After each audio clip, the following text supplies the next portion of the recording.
Hi everyone, Nigel here from Hand Pain No More. Hope you guys are staying safe. Wear your mask, wash your hands, and keep a safe distancing for other people. Today, I want to share with you about wrist fracture treatment and management. So, wrist fractures basically means there is a fracture, a breaking of the bone in the wrist.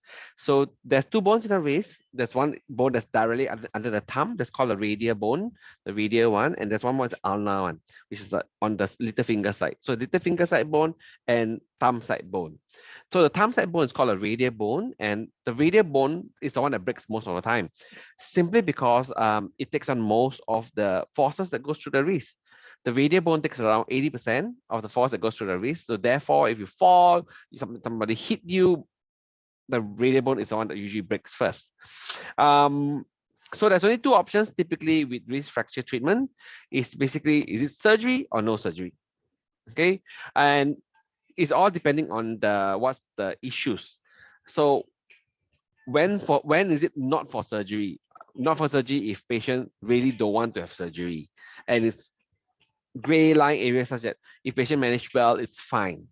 It also could be that the fracture is very mild. It could be just a crack, not really a fracture. It's like a crack, a straight line through the bone, right? Or just a partial crack, and it's very stable, and not much pain. So those who can consider not for no need for surgery if there's a wrist fracture. Okay. So if there's no need for surgery, doctor will just say, okay, I send you to hand therapy for a splint. So the doctor will, then we'll fabricate a customized splint for the patient.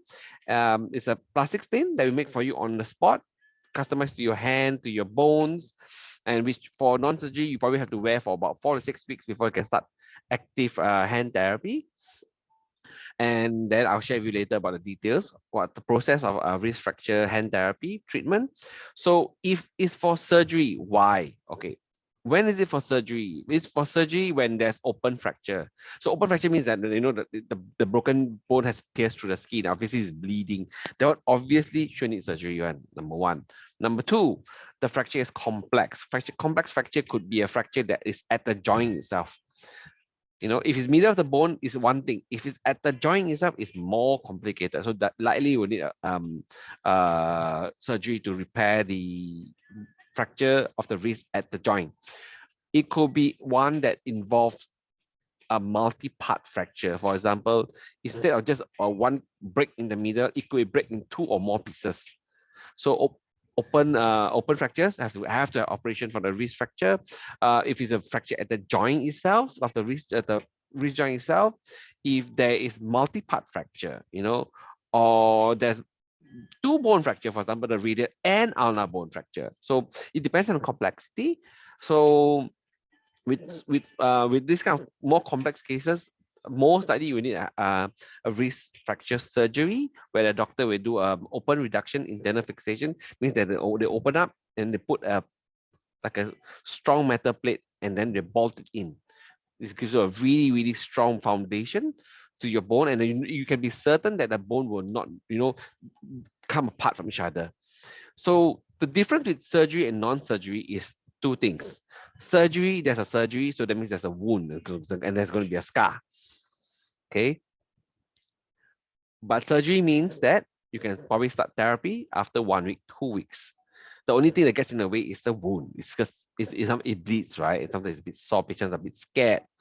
So, but it's very easy when there's a surgery because when we are certain that a bone has been fixed with a super strong metal piece, we're not afraid of the bone coming apart. Conversely, for people who choose not for surgery, the doctor will just say, hey, Nigel, just do a spin for the patient, let the patient rest for around 4 6 weeks to start active therapy at the 6th week. Whereas surgery, you can start therapy at the first, second week. So the difference of first, second week starting hand therapy versus a 6th week onward starting hand therapy is a big difference. Reason being this, when there's no surgery, the patient are placed on a cast, patients always get scared because there's pain, there's fear, they fear that the bone will come apart. So what I do is that they walk around or they don't use their hands so much, and they're very protected, guarded movement of their wrist. So you can see many of them holding their wrist this way, protecting from other people. They don't move it so much. And what happens is that they develop a lot of stiffness in the wrist itself, and in the finger joints, and in the thumb joints, right?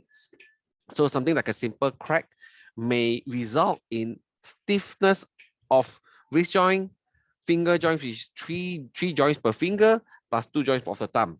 So it's like what? 3 times 4 is 12, 12 plus 2 is 14, 14 plus 3 is 15. So you get 15 joints that are really stiff. And when there's the joints are really stiff, you will take a lot of time to unstiff the joint to stretch it out. So let's say post-surgery hand therapy, patient might recover within 3 to 6 months. Typically 3 months because we can when you can start therapy earlier, patients recover so much faster. But when there's no surgery and there's a lot of stiffness in 15 joints, you can expect 6 to 12 months. It's just because there's so much more things to undo. So then hand therapy is quite similar at when I talk about hand therapy. So the three phases of hand therapy. So the phase one is always about rest and immobilization. Surgery requires 1 or 2 weeks rest. Non-surgery requires 4 to 6 weeks rest. So that's and then we do a splint and then the rest during the time. Phase two, and this is when doctors say, okay, Nigel or hand therapy so and so, please start active hand therapy for this patient. So for the difference for only between surgery and non-surgery cases is that surgery cases, assuming it's pure wrist problem, we will do a lot of heating, heat management, the scar management because a wound may have healed by then, and there's mobilization. But for surgery mobilization, it's just the wrist. So remember the 6 movement of the wrist. So there's the flexion, which is forward bending, and the extension, which is backward bending, and the supination, which is palm up, pronation, which is palm down, and the deviation, which is on the side to side. So for surgery, it's easy. You just focus on the wrist mobilization. Non-surgery, I got to do the mobilization for the wrist, for the thumb joints, for the finger joints. So that's how one session can be instead of for the with surgery, you just basically be dealing with the wrist, but non-surgery sometimes they develop for me to deal with the wrist and the fingers, which is why it stretches out the number of sessions required. And that's phase two will take around roughly for surgery cases. Phase two will be around 4 weeks. For non-surgery, it could be about 6 weeks to 8 weeks just for phase two. And phase three is when we go a bit more harder. We push a lot more. We're trying to achieve as much range of motion as possible. Right. For surgery cases, after and this is we're talking about probably at week 8, week 6, week 8, right? We do heat, we do full flexion, stretching it out, stretch out the joints, turning it all the way up, turning it all the way down, rotating it side to side, all the way as much as possible. And for surgery cases, we will probably start strengthening already. You will see me getting you to do wrist flexion strengthening, wrist extension strengthening, supination, pronation strengthening, deviation strengthening, right? Same thing for non-surgery, it's just done a bit later. And that's generally it for the wrist fracture management for hand therapy. So it all depends on how severe the injury is, and surgery, non-surgery, and hand therapy. So that's the flow that you'll be looking at for wrist fracture treatment. Yeah. If there's a fracture, I usually recommend for patients to quickly sort it out. Ideally, if their body's healthy, they can undergo a surgery, and the insurance will have to cover it. Surgery will always get patients to full recovery. I'm talking about close to 100% recovery because there's no delay causing stiffness secondary to the fracture. Some patients prefer non-surgery. They have to take a bit longer time, sometimes a lot longer time because, as I said, all the joints in the finger could have hardened up, could have stiffened up. And it just takes so much more time, effort, and work to undo the stiffness in the fingers and the thumb. So that's all I have for you today for wrist fracture treatment. Do subscribe to my channel, or you can visit my URL above. Share comments with me.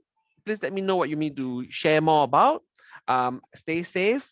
I hope that you never have to consume my content, but if you do, I'm here to serve. So if anything, comment down below, share the content with your friends or family, and I'll talk to you soon. See you guys and girls. Bye.